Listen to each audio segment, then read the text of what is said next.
On est revenu dans notre maison, Bait Leumi. Et la Torah, dans Parashat Metzora, quand elle parle de la lèpre de la maison, nous indique ce phénomène.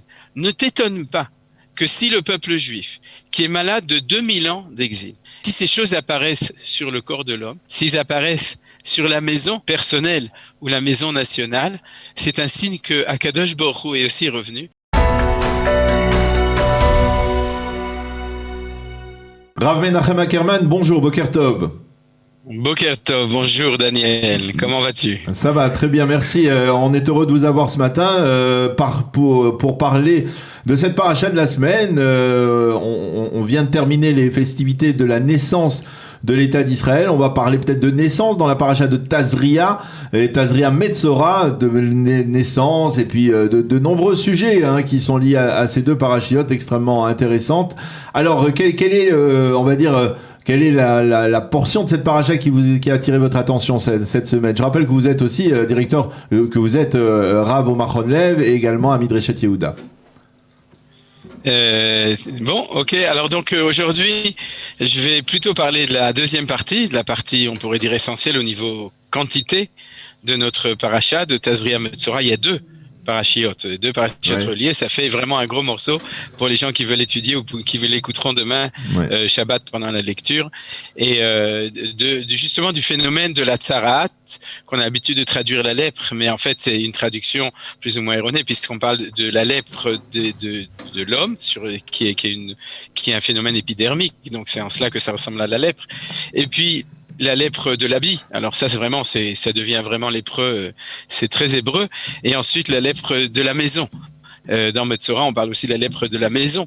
Et ça, c'est évident que ça n'a plus aucun rapport avec des maladies classiques. Et c'est ce que nous disent nos sages. C'est-à-dire que les sages, le Nachmanide, Sforno, etc., tous les commentateurs font remarquer qu'on a un phénomène unique, qui est un phénomène spécifiquement spirituel. Alors je voudrais vraiment en parler de cela et comme vous l'avez dit Daniel, peut-être le relier avec ce qu'on sent extrêmement intensément, c'est-à-dire que c'est l'événement de Yom HaAtzmaut qu'on a vécu hier et qui au niveau de la date en fait est Shabbat, le 5 Iyar, le jour historique, c'est ce Shabbat. Donc ce Shabbat, c'est en même temps Parashat Tazria Metzora et c'est vraiment en même temps aussi le vrai, au niveau de la date, le vrai jour de Yom HaAtzmaut. Alors comment est-ce qu'on peut relier quelque chose qui a l'air d'être premièrement extrêmement ancien, puisqu'on parle d'impureté et l'impureté d'une personne ou d'un habit, etc., qui a une tâche, et puis il faut que le Kohen vienne et qu'il le regarde, et ensuite il faut se purifier, à la fin on amène une offrande au sacrifice, au Beth Amikdash, au temple. En quoi cela peut nous concerner, et en plus comment est-ce que ça peut être relié avec les événements qu'on est en train de vivre? Alors, pour ce que je voudrais vous proposer comme explication, c'est vraiment l'explication de Rabbi Moshe ben Nachmanide, à la fin de Parashat Tazria.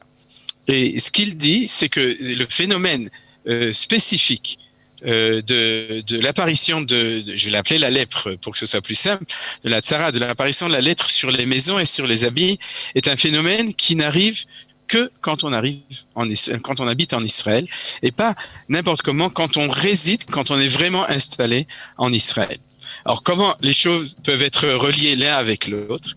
Eh bien, il nous dit un troisième élément, et qui est un élément à mon avis essentiel dans la lecture de toute façon de toute la Torah, et peut-être plus spécifiquement ici. C'est qu'on a souvent tendance à avoir une vision négative de nous, une vision négative du peuple d'Israël, une vision négative du monde, de la vie, et in fine, aussi on pourrait dire de la manière dont Dieu dirige son monde, avec des punitions, des malédictions. C'est un défaut que les journalistes connaissent bien d'ailleurs. Ah ouais, vous êtes payé pour ça, pour montrer les défauts. C'est vrai que c'est votre rôle à vous de les montrer, mais justement, je crois que le rôle du journaliste, comme le rôle du lecteur de la Torah attentif, c'est de toujours voir ce qu'il y a au-delà. C'est-à-dire, ça veut dire quoi au-delà? C'est que si la Torah stigmatise les problèmes, c'est parce que Dieu a créé un monde imparfait afin que le monde puisse se perfectionner, afin que l'on puisse corriger ce qu'il y a. Et là, on nous parle d'impureté. On est dans toutes ces deux parachiotes, on parle c'est impur, c'est impur, c'est impur. Donc, on voit à nouveau quelque chose de négatif. Mais en fait, regardons les choses de l'autre côté. L'impureté, c'est aussi le deuxième pendant de la pureté. Et la pureté, c'est quelque chose. C'est quelque chose que nous ne connaissons pas, parce que nous ne connaissons pas en fait tellement ce que c'est que l'impureté, mais c'est un niveau de spiritualité. Je dirais même c'est le plus haut niveau. Parce que dans la division de ce qu'on appelle le chasse, non pas politique, mais les Shisha Sidrei Mishnah, les 6 ordres de la Mishnah, le Maharal nous fait remarquer que celui qui est le plus haut, le dernier, c'est Taharot. C'est-à-dire que l'idéal, c'est d'arriver à la pureté. Et c'est quoi l'impureté et la pureté? L'impureté apparaît lorsqu'il y a défaut de vie.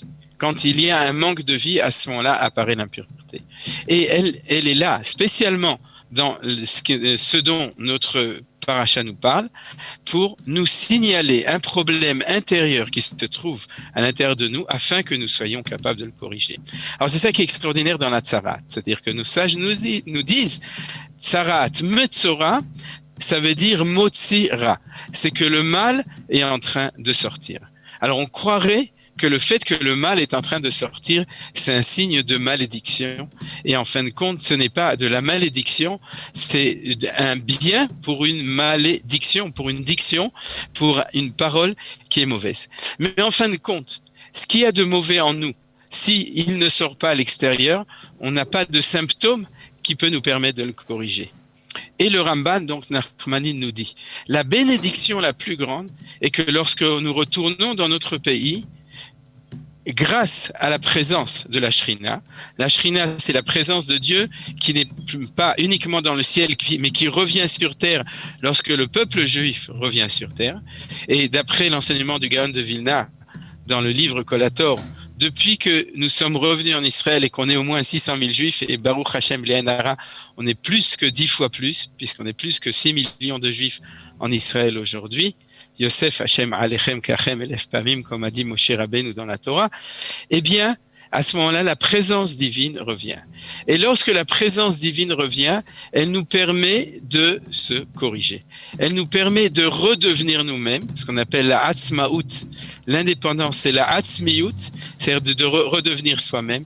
Et pour redevenir soi-même, il faut être capable de comprendre où sont nos tares, où sont nos défauts. Et pour cela, il y a une bénédiction paradoxale, le fait que le mal qui est à l'intérieur sort à l'extérieur. Lorsqu'il sort à l'extérieur, alors on peut voir le pu, ce qui est purulent, ce qui est mauvais. Et c'est pour ça que la tsarat se voit sur l'épiderme, sur la peau, sur toutes les parties possibles du corps de la personne. Et à ce moment-là, l'homme le voit, les autres le voient, et il sait qu'il doit se corriger. Et il a la chance de pouvoir se corriger, et même on l'oblige à se corriger, puisqu'on le déclare impur, pour qu'il fasse ce qu'il faut pour se corriger. Ça veut dire qu'en fait, selon ce commentaire du Nachmanide, en fait, la Metzora n'est pas la conséquence, on va dire, d'un acte de telle ou telle personne, mais c'est en fait une sorte de remède. C'est pas le remède, c'est le symptôme. Tu as raison. C'est-à-dire, c'est pas encore le remède. Le remède, c'est le processus de purification. Mais c'est le symptôme qui te montre à l'extérieur que tu avais quelque chose à l'intérieur. Alors, je voudrais terminer avec une phrase qui va nous permettre de comprendre le lien avec ce qui nous arrive aujourd'hui. Nous savons que nos sages ont dit que lorsque le Mashiach viendra, Beikveta de Meshicha, c'est une Mishnah dans Masechet Sota, Chutzpah Isge, il y aura énormément de Chutzpah. La Chutzpah, on le traduit par le toupet, mais en fait, il faut le traduire Chutzpeh, c'est-à-dire que les choses sortent en dehors par la bouche. C'est-à-dire qu'on exprime en dehors ce qu'on a à l'intérieur. Ça semble être quelque chose d'extrêmement difficile à vivre, on pourrait dire, surtout pour les gens qui en souffrent, c'est-à-dire qui supportent la chutzpah des autres. Mais en fin de compte, ce que le Rav Kook explique, et ce qu'on peut comprendre avec notre paracha, c'est que le phénomène de revenir chez soi, c'est un phénomène de guérison. Et pour qu'il y ait guérison, il faut que les choses puissent sortir pour qu'on puisse les corriger. Et c'est en cela que je voudrais terminer en liant cet enseignement de la paracha de Metzora avec Yom HaAtzmaut, avec cette réjouissance du retour du peuple juif dans notre pays. On est revenu dans notre maison, Bait Leumi. Et la Torah, dans Parashat et Metzora, quand elle parle de la lèpre de la maison, alors elle nous indique ce phénomène. Ne t'étonne pas que si le peuple juif, qui est malade de 2000 ans d'exil, et 2000 ans d'exil c'est extrêmement long, et on ramène énormément de difficultés, de traumatismes, de distorsions, énormément de choses que l'on traîne au talon de nos souliers avec notre retour en Israël.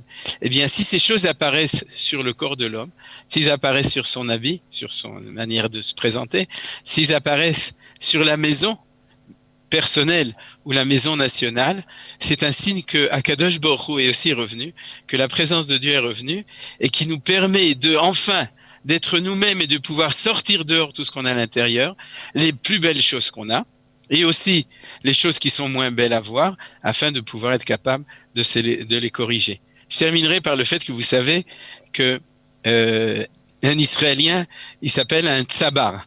Hein, vous savez, il s'appelle un tsabar. Tsabar, c'est le cactus, parce qu'on dit qu'il est piquant dehors, mais qu'il est matok, qu'il est doux à l'intérieur. Eh bien, c'est exactement ce qui se passe. C'est qu'au lieu de garder les épines à l'intérieur, sauf, les épines sortent dehors, et ça nous permet de découvrir combien le tsabar, il est matok, il est doux à l'intérieur. Et il y a d'ailleurs une très grande ressemblance entre deux mots. Un mot qui est le mot tsabar, et un autre mot qui est le mot tzibour. Tzibour, c'est une assemblée, et vous savez que... dans l'assemblée, il y a de tout. Il y a de tout, c'est ce que disait le Hari, que l'initiale de Tzibour, c'est Tzadikim, Benonim ou Rechaim, c'est-à-dire des justes, des gens normaux et Rechaim, et des gens qui sont moins que normaux, et ils sont tous ensemble, et c'est ça qui fait l'assemblée. Eh bien, peut-être que la beauté du retour en Israël, c'est que le Tsabar, c'est celui qui sort à l'extérieur, qui permet d'exprimer, et qui nous permet aussi, malgré les difficultés, grâce à cette écoute et cette discussion, même des fois âpre entre chacun, de découvrir que dans le Tsabar, il y a les Tzadikim, les Benonim et les Rechaim. Shabbat Shalom. Merci beaucoup Rav Menachem Ackerman pour cet enseignement qui donc d'une certaine manière fait un lien entre les journées que nous venons de vivre et le Shabbat dans lequel nous allons entrer. Merci beaucoup d'avoir été avec nous ce matin. Shabbat Shalom, à bientôt. Merci Daniel, Shabbat Shalom à vous et à tout le monde. Kol Tov.